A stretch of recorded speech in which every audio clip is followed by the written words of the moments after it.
If you would like to get your song reviewed, dear listener, there's the Filthy Capitalist option. As Sori says, $125 gets you straight to the head of the line. You don't have to be a part of the alliance. You don't have to be part of the group. Wait a minute. And the biggest thing is you don't have to wait. You hop, skip, and jump right in front of everybody. $125 gets you there. You do that 3 times, and then get mashed down to the $75 rate for perpetuity. Yes! Also, there is a band review option.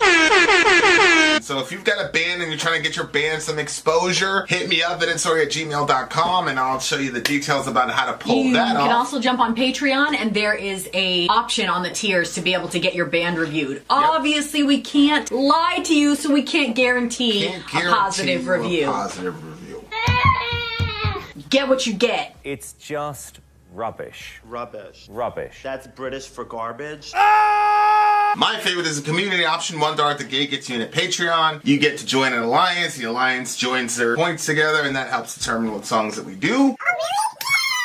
The alliances hang out on Discord. Message me on Patreon to get the link. And they do all kinds of other cool things. They do Minecraft. Dungeons and Dragons. Yeah.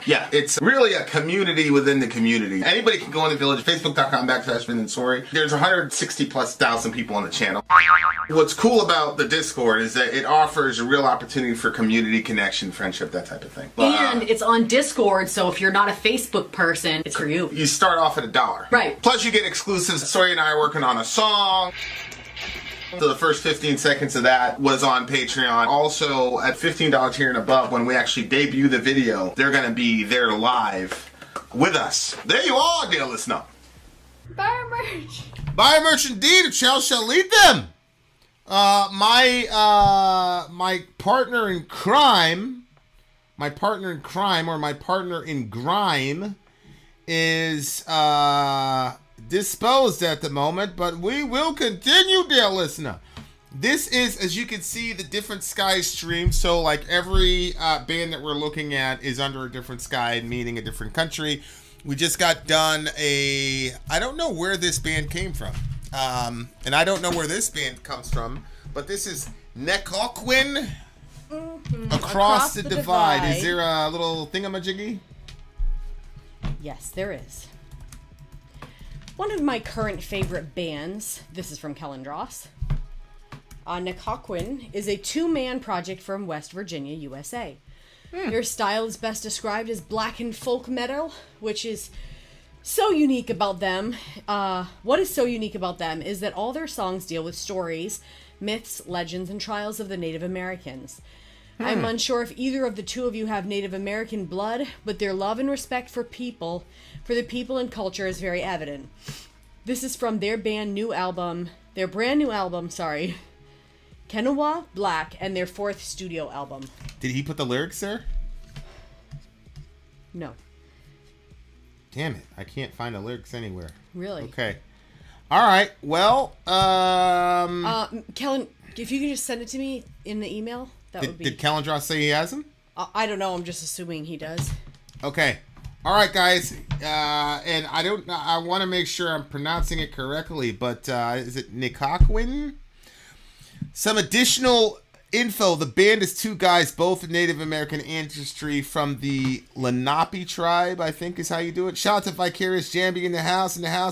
Okay, Kel has the lyrics, so we're gonna sit on it a little bit. And we're going to wait till we get the lyrics so that we can go full bore. Yes, so you got the plane ticket. So you guys are ready to go, Michelle. That is awesome. I hope you, experience it like you did when you were a little kid. But at the same time, that you have a newer experience with it and a better one. So that's what I hope for you. Inshallah, that turns out that way for sure. So we're waiting for the lyrics. Once we get the lyrics, we'll be ready to rock and roll, guys. Black metal band from Virginia with some native roots. Okay, we actually have done a couple native remember Pony's group? That's those guys, exactly what I was thinking. Yeah, those guys were native, and they went for it. So this should be good. So especially hearing this, like, you guys know I always want to hear the lyrics, but I really want to hear the lyrics in this situation then, right? Like, I want to make sure. Where are you? Where are you? Where are you? Where are you? Where are you? Yeah, there we go. I already looked. It's not there just quite yet. You have them? No. Don't have them yet? Okay. No, but I was going to check to see if perhaps they were in the... Nope. Sometimes they put them in the, you know... What? Yeah, I saw. We're not Native Americans, nor are we American Indian. We're older than both concepts. That's what's up, Dwayne. What do you consider? How would you identify yourself? Let me say it that way. Okay, here's the lyrics. You got the lyrics? Yep, they're in the email. Holy shit! Are they that long? Apparently. Or is it all the same? I think those are all the same lyrics. Right? Oh, they are all the same. Yep. About to say, I'm like, yo, that's a book, bro. Okay, Indigenous, got it. Okay, that makes sense. That makes sense. All right, guys, here we go. Nechochwen. I'm probably butchering that name. Let's check it out, shall we? Across the Divide, let's do it.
Love them anyway.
is a very interesting song.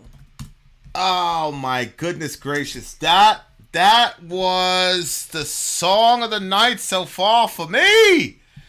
It was very, very, very, very, very, very guitar driven. Yeah.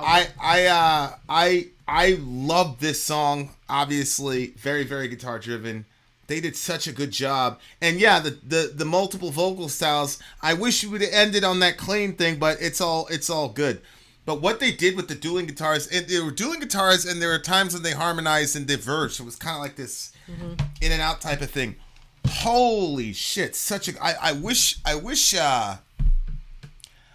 Pony was here to hear this song. Like, I feel like she would have really, really appreciated it. Yeah. You know what I'm saying? Like, yeah, you're probably right. Now I'm not sure, because in for Indigenous people, there's those rituals where you go out into the coming of age type rituals or whatever. Kind of blind here. Hopefully we can get the big homie Dwayne to kind of fill in some blanks. But like, you go off into the woods and all that, and it's like it's really perilous. I mean, I'm sure kids would probably died in the situation. But like, you find your spirit animal and all that jazz. Shout out to Neil. So like, I'm not sure like exactly what it's relating to, but if that's the thing, like that's unbelievable. Unbelievably amazing. Okay, so with fingers numb on snowy grass, a circle glows and shivers past. A heart at home in rays of heat as embers thaw your frozen feet. So a heart at home in rays of heat as embers thaw your frozen feet. So live your life that this rising smoke will carry the voice of your heart. You have traveled far and the day is long. The burdens of winter refuse to subside. Alone with the stars and far from home, preparing your passage across the divide. So that's where I got the whole, maybe this is one of those coming of age rituals where, you know what I'm saying? Yeah, like you kind of cross over from boyhood to manhood, or it could be crossing over from death to what's next. From this life to the next life or whatever. Yeah. Yeah. The other thing too that I've even known people that have participated in these types of rituals. Really? Like go out into the woods and all that shit? Yeah. Well, you can't figure it out. Like we personally know people? Yeah, that girl. I'll tell you anyway. After. Wait, which girl? Well, let me just say what I'm going to say. Okay, okay. It's not, I'm not going to say the person's name and then say the information. So it's one or the other. Mm-hmm. Later, Jambi. It's where they it's this idea that you have like kind of like an evolution sort of idea, but that the pains of the past are carried like through us in our bodies and we pass it to our children. Mm-hmm. So, the concept is kind of like, that fear that kind of can fill some of us on certain topics. And it's like, well, you never experienced anything like that. Why are you so afraid of that happening? But it's because, in your past, in your lineage of people that led up to who you are, this happened, on enough times to cause like trauma or damage that lasts generationally. Uh-huh. And so you kind of carry the pains of the past and into your present life. And so they do these like rituals, I guess, where there's a fire and people are able to like cry out from like the depths of their being to release that pain from themselves, but also to speak up for those that have gone before. And I'm not saying that that's what this is, but I'm just saying that's another type of ritual that I have heard about. Whether it's something that they actually do or it was something that Americans created to make money and get people around the fire, I don't know. It sounds legitimate to me. It sounds like something that I don't know. It sounds legitimate to me. But, what do you mean? Well, like, how sometimes you'll, like, read stuff, and then you realize that it didn't actually happen like that. That's not how that's actually done. It's just an American took the idea, and then they credit that culture with it, so that way they can drum up American blah, blah, blah. And it's really about money. Yeah, so, 100%. Like, 100%. I don't think that this girl that I know is connected necessarily to her, like how much Native American does she have? Oh, is this the one that says she's God or something like that? Yeah, like how much Native American does she have? How much, is she connected to the tribe that even she belongs to? How connected is she? All that stuff I don't know. Or did she see some retreat that you could go to where you were going to do this ritual? Maybe she did the Elizabeth Warren thing. Right? Where she... Is that her name, Elizabeth Warren? Yes. Or fake, Pocahontas, depends on how you want to call it. Yeah, the fake Native American lady. I don't know how the hell she got away with that shit, bro. That should have been like the end of that woman, bro. Honestly, honestly, with her net worth of $67 million. Shout out to her though.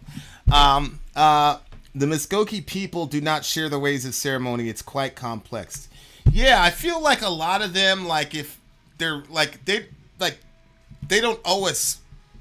That. You know what I'm saying? Like, the Mormons have, like, these sacred temple rituals or whatever, but it's like, oh, it's so secretive. They should... It's like, why?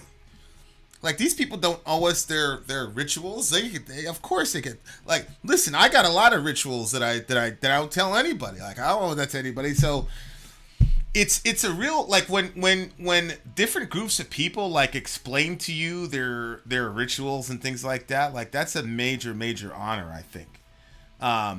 Like, because that's like as close as you're gonna come to something that's seriously some of the most intimate parts of a person is those kind of rituals. But it looks to me like, so when he quoted Tecumseh, he says, "Live your life that the fear of death can never enter your heart." That's why I think like it was that ritual, and the crossing over was more about like, again, that. Yeah. You engaged in this sort of, this ceremony so that you can, cross over. Like you've definitively crossed over to manhood now,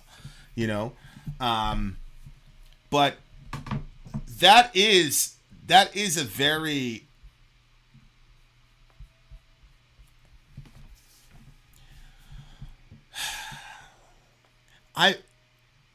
The whole concept of fear of death is a very complex thing to me, because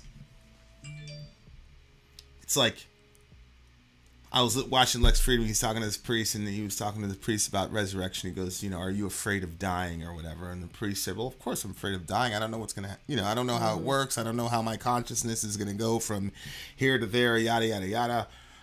So it was kind of like an of course type of thing, but like. Are you talking about fear in the sense of a plane crash fear, or are you talking about fear in the sense of a roller coaster? Because that's not the same kind of fear. Yeah. Like you're both, at the mercy of gravity, right? But it's completely different. Mm-hmm. And so for a long time, because when you think like about death, you're thinking about your own death, obviously. But I went through this thing last year where like every night I would imagine, because we were getting so close to the kids and our family is just so close, and everybody, like, the depth to which we all love each other is like, it's beautiful. And I'm so grateful to God for it. And that's one of the reasons, like, I was talking to this Jewish dude tonight, man, and he's got 5 and we've got, and it's just like, and we were talking about how much people miss out. Like people have no idea. And obviously I'm not going to talk about, the major cultural issue right now. I'm just saying, like, because we're so tight knit, my death now takes on a different meaning to me now, because now I'm thinking about you guys. What would happen if I didn't come home on that last trip and you guys got a bad phone call or whatever. It's like now I fear death in that sense. Like, I fear that I haven't prepared my household to go kind of like live without me type of situation. So like now it's that's the thing that bothers me, and like I'm not I am afraid of death in the roller coaster sense for sure. You know what I'm saying? Like, it's one of those things where it's like, Really? oh yeah, especially now, like when you talk again in the roller coaster sense, like you go on the roller coaster to be afraid, you know, but now it's like it's not enough like to like, you know, we said a couple songs ago, like hitting moments where like, yeah, I don't care if I live or die, whatever, and like inside, like those moments are very euphoric, but the other side of that now, that I'm a family man and those prospects are gone and I'll never be able to repeat those. I don't think I doubt it's just not going to happen, you know, unless something happens here, which I doubt. But now it's not just about like, yo, I'm not afraid. What? I mean, it's just funny because even in that sense, what? Just the mindset that you have, like, so, okay, and my mindset has changed too, not for the good as far as like what's leaning toward what the belief system is in our religion, but you know, before it never ever entered my mind to fight violence with violence. So I always thought if something happens, the first thing that I'm going to do, I'm going to start praying immediately and I'm going to start talking to the person. And what I'm talking to them about is not like the typical story of like letting them know who you are, so then it's going to make them feel like a tinge to their conscience, but rather giving them what I felt like was the most important information, which was explaining Christ to them in that moment. Yeah. And if that's the last, because I mean, I think that you have to be a pretty sick and twisted person not to rethink, like when you do something wrong, to not like rethink about those last moments with that person. And so if, you know, let's say somebody broke in and their intention was to steal, but instead stuff got whatever, and then they ended up killing you, but the last moments you share the gospel with them, like, yeah, you died, but that's gonna be the last thing that they heard from you, and how different that is compared to other stories or whatever. So it's just interesting, like, interesting's not the word, but like you said, you know, apart from something happening here, which means, you know, obviously that your mindset on that is still like something happened, like that's your go-to rather than the other. And I'm what? Like preaching to them? Yeah. Oh no. If somebody came for y'all? Right.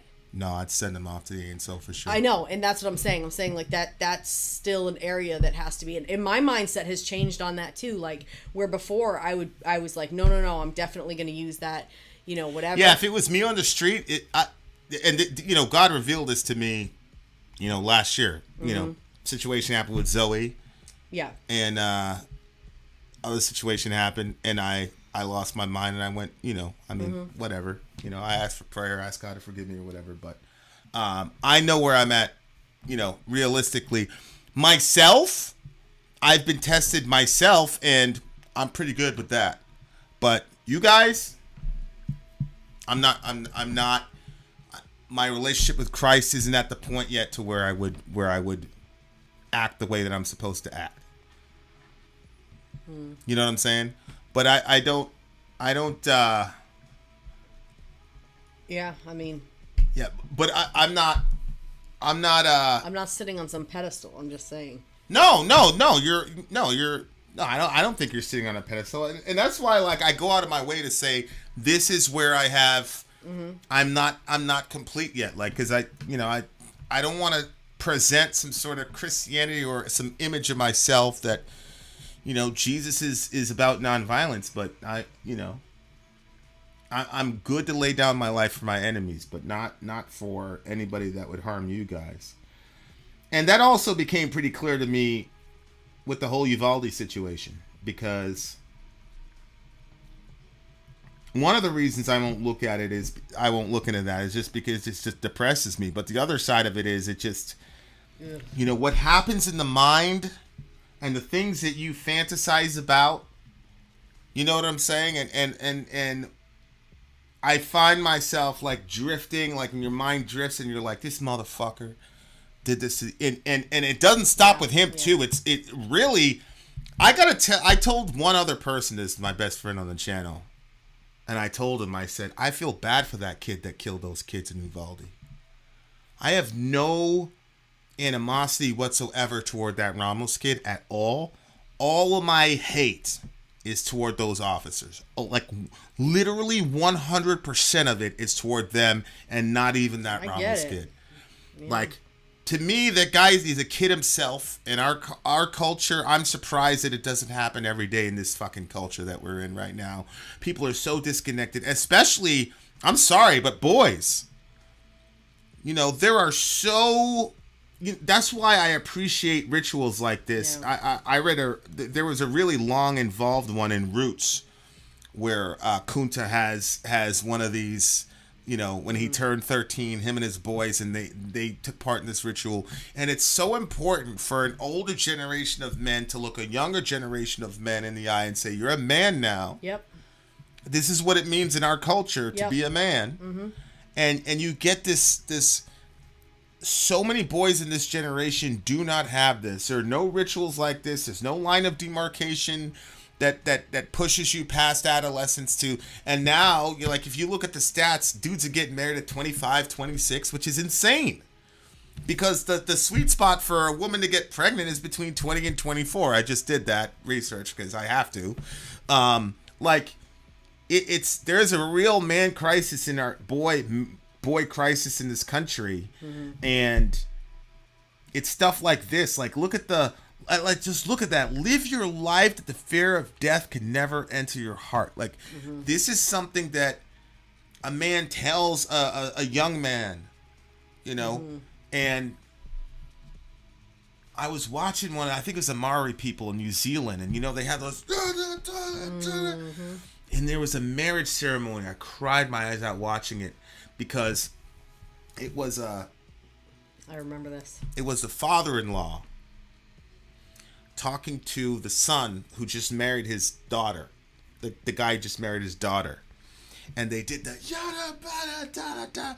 And they put on the captions and it's basically the dad saying, you're a part of my family now, and life is going to be hard, but the tribe is here for you. You're going to be okay. Just stay faithful to your vows. And it was just like, man, that guidance to give to a young man from an older generation, and for a man to give you his daughter. I know handmaid's still, but for a man to give you his daughter, which is his most precious possession, and say, I trust you, and you're going to have a hard time because fucking life sucks, bro. But we got you. Now stand up and be a man and be what the fuck you need to be, bro. Like, that's missing in this culture. And we're so advanced, you know, Western people, we're so advanced, you know, we took out all those indigenous people, man, fuck those people, blah, blah, blah. We know everything. We went to the moon. We have iPhones. But we don't know how to make men anymore in this country. And then you get the other side of this, and that's why you get all these insecure dudes walking around talking about how big their guns are and all this other shit. And people, like, you know, they don't understand it. It's very painful to be a man and have nobody to guide you and show you how to be a man. I understand why those guys are doing that shit. I get it. And I know they're not the type of individuals that that will get busy when the shit is on the line. We know. But it's because I just figured out why the Ramos thing got to me so much, because here's this 18, he's a child. I don't care what you say. He had just recently turned 18 like 4 days before. He's a fucking kid. Yeah. So you have this kid, and then you have these little kids, and then you have these fucking grown-ass men who have no masculinity left. Unbelievable. You're kidded out. You have all the gear. You have all the aesthetics of what it is to be a man, but you're not a man inside, because nobody fucking taught those dudes that being a man is ultimately about sacrifice. It's ultimately about being willing to lay your life down for people you don't know. Because we don't have that anymore. These guys have it, you know, but it's missing in our culture, and that's why I don't hate that kid. I don't hate him, but I really do. And God, this is a flaw on my part, guys. I'm not saying this is good, but I fucking hate those cops, bro. I hate them. I hope they all die in a fiery plane crash. I fucking cannot stand them. Yeah, but I for don't the way that they understand. failed those kids. I don't understand. Like, those people are just that 18-year-old times, add some years. I don't give a fuck. Years doesn't change you. I don't give a fuck because they're the same directionless. Yeah, I was in the same directionless whatever. I had all the excuses in the world, but you know what? Once I had kids, I had to grow the fuck up. And these guys all have kids. Oh, I see. And fuck those cops, bro. Like I said, I'm wrong. My attitude is completely wrong, but the song is beautiful. Song of the night for me, it's a 10.5. But it really strikes a chord in me. Like when I read that line, like I'm watching Handmaid's Tale because I wanna get into the mind of the women in my life who are important to me that I'm on the other side of, and I want to like get into the mind, and it's helping me with that. But on the other side, there is a man crisis in this country. There absolutely is a man crisis in this country, and that's why, a couple of years ago when people were talking about toxic masculinity, I was like, yeah, absolutely, there's toxic masculinity. But it didn't go over because men are so beat up and they're so weak in this country that they can't even hear something like that without getting in their feelings. So, yeah, that needs to change. That needs to change. If you're a man and you got sons, you better fucking sack up, bro, and fucking lead that boy, and fucking give him some roots. Because literally, the fate of the world literally depends on it. So that's where I'm at with it. Whew. All right, it's a 10.5 for me. So I was kind of like a love-hate relationship with this song. There were parts of it I really, really liked, and there was parts of it that I was like, nope, not a fan. So I'm gonna give this one an 8.7. It's a 10.5 for me. I'm very surprised by my reaction to this song, but it's a deep song, and I really, really respect the hell out of that culture. Or those cultures. Mm-hmm. But yeah, I know that about you, Kel. I know that. Kel wouldn't have stood out there. And, Kel doesn't walk around. He's not no gangster. Kel ain't no gangster. He's probably never killed a mosquito in his life. But from what I know of my brother, like, yeah, dude, no way. There's no way he would let that shit happen. Mm-hmm. No way. And I have no idea how those cops can live with themselves, but that's the end of that, man. I'm done with that shit. Yeah, bring back the gender roles. Women and children first. Bring that shit back. Fuck all this shit. Women and children first. The boat's going down. Women and children first. Fuck this shit. All right. Much love to everybody. We got one more song left. Song left. Vin's gonna get out of his feelings. We're gonna go to a commercial break. I'm gonna do whatever and then come back. I'll be in good spirits. Shout out to all the beautiful people. All my Indigenous brothers and sisters, that